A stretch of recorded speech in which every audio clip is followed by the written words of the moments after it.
बडनेरा येथे 22 ऑगस्ट रोजी झालेल्या अतुल ज्ञानदेव पुरी यांच्या निर्गुण हत्येनंतर संपूर्ण गोसावी समाजात तीव्र संतापाची लाट उसळली आहे। पोलिसांनी गुन्हा उघडकीस आणून आरोपींना अटक केली असली तरी अजूनही या हत्येमागील मुख्य सूत्रधार पोलिसांच्या गळाला लागला नाही। याच पार्श्वभूमीवर हिंदू धर्म गुरु दशनाम आखाड्याच्या वतीने बडनेरा पोलिसांना निवेदन देत या प्रकरणाचा तपास सीबीआय कडे देण्याची मागणी करण्यात आली असून योग्य दिशेने तपास न झाल्यास ठिय्या आंदोलनाचा इशारा देण्यात आला आहे। बडनेरा परिसर हादरवून सोडणारी ही घटना 22 ऑगस्ट रोजी सकाळी घडली। जुनी वस्ती परिसरातील माताफैल नजीक पवारवाडी रस्त्यावर कार्यरत विद्यालय कर्मचारी अतुल ज्ञानदेव पुरी यांचा त्यांच्या मेवण्यानेच 5 लाखांची सुपारी देऊन भाडोत्री गुंडांकडून खून घडवून आणला। पोलिसांनी अवघ्या 22 तासात गुन्हेगाराला गजाआड केले आणि गुन्ह्याची कबुलीही मिळविली।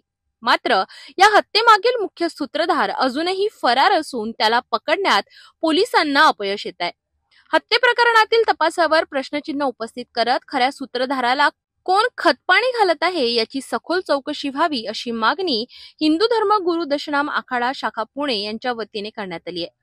पुणे जिल्हाध्यक्ष महेंद्र गिरी यांच्या नेतृत्वाखाली आखाड्याच्या पदाधिकाऱ्यांनी व मृतकाच्या नातेवाईकांनी बडनेरा पोलीस स्टेशनला भेट देत वरिष्ठ पोलीस निरीक्षक सुनील चौहान यांना निवेदन सादर केले।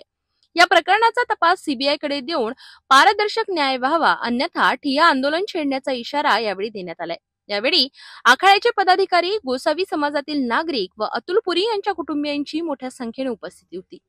आखाड्याचे जिल्हाध्यक्ष महेंद्र गिरी यांनी आमच्या प्रतिनिधींशी बोलताना सांगितले की पोलिसांचा तपास योग्य दिशेने नाही, आम्हाला न्याय मिळालाच पाहिजे, अन्यथा आम्ही रस्त्यावर उतरू। या प्रकरणाला होऊन 1 महिना उलटून गेला, तरी पण त्याचा मास्टरमाइंड कोण आहे ते अजून पोलीस प्रशासनाला सांगता आले नाहीये। आणि दुसरी महत्त्वाची गोष्ट की ज्यांच्या घरी हे गुप्त घडले त्यांच्या घरचे लगेच ड्युटीवर कसे जातात, त्यांना मोबाईल कसेच रिटर्न दिले जातात, याचं पण कुठेतरी प्रशासनाने लक्ष घातलेलं पाहिजे। कारण मर्डर होणे हा पूर्वनियोजित प्लॅन असू शकतो, कारण 27 वार झालेले आहेत, अतिशय भयानक पद्धतीने वार झालेले आहेत। तर माझी आपल्या न्यूज माध्यमातून मी एवढंच सांगेल की आपण आमचा अंत पाहू नका, आम्हाला न्याय हवा आहे। जर आम्हाला न्याय जर नाही मिळाला आहे तर आम्ही पूर्ण आमचा गोसावी समाज पेटून उठेल। तर आम्ही आपल्या न्यूज चॅनलच्या वतीने एवढीच विनंती करतो की या दोघी बहिणींचा भाऊ गेला आहे, आमच्या समाजाचा एक समाजभूषण गेलं आहे, तर शासनाने आम्हाला योग्य ते शासन करून द्यावं, अन्यथा आम्ही पूर्ण महाराष्ट्रभर याचं ठिय्या आंदोलन करू। मी आपल्या न्यूजच्या माध्यमातून आपल्याला सांगू इच्छितो। आज येथील वरिष्ठ पोलीस निरीक्षक सुनील चौहान यांच्याशी आपण चर्चा केली निवेदन देण्याच्या आधी, तर या चर्चेतून आपलं काय समाधान झालं? अगदी बरोबर बोललात। जेव्हा आम्ही त्यांना विचारण्यात आले काही बेसिक क्वेश्चन आम्ही त्यांना विचारले की सर आपण तपास कुठपर्यंत आला, तर त्यांनी आम्हाला पॉझिटिव्हली आन्सर दिलेत, पण काही गोष्टींमध्ये तफावत आम्हाला आढळलेली आहे।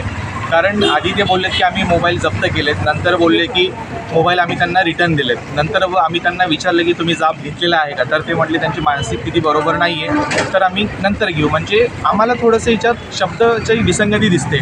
आणि दुसरी मुळात गोष्ट की बहिणींचा जबाब त्यांनी अजून का घेतलेला नाही आहे। तर मला एवढंच सांगायचं की आम्ही आपल्याला ब्लेम करत नाही आहे, पण आम्हाला शासन हवं आहे। कारण या प्रकरणामध्ये उडवाउडीची आमच्यापर्यंत उत्तर आली की बाबा 5 लाखामध्ये मॅनेज झाले, कोणी 10 लाखामध्ये मॅनेज झाले, तर खरंच ही वस्तुस्थिती आहे का? अगर वस्तुस्थिती जर असेल तर आम्हाला जिल्हाधिकारी साहेब यांच्याकडे निवेदन द्यावं लागेल, SP साहेबांना निवेदन द्यावं लागेल, DYC साहेबांना निवेदन द्यावं लागेल, कारण आम्हाला न्याय हवा आहे। आम्हाला जर न्याय मिळत नसेल तर आम्ही पूर्ण महाराष्ट्रभर आमचा गोसावी समाज पेटून उठेल। अजून आरोपी पण सापडत नाही। जो मुख्य आरोपी आहे अक्षय शिंपी, या आरोपीला तुम्ही 1 महिनाभर का बाहेर ठेवताय? यामध्ये आपली मुख्य मागणी काय आहे? आमची मागणी एवढीच आहे की जरी आपण अक्षय शिंपीला अजून पकडण्यात आपलं यश आलं नसेल, पण याच्या मागे मुख्य सूत्रधार कोण आहे तो आपण शोधून काढला पाहिजे।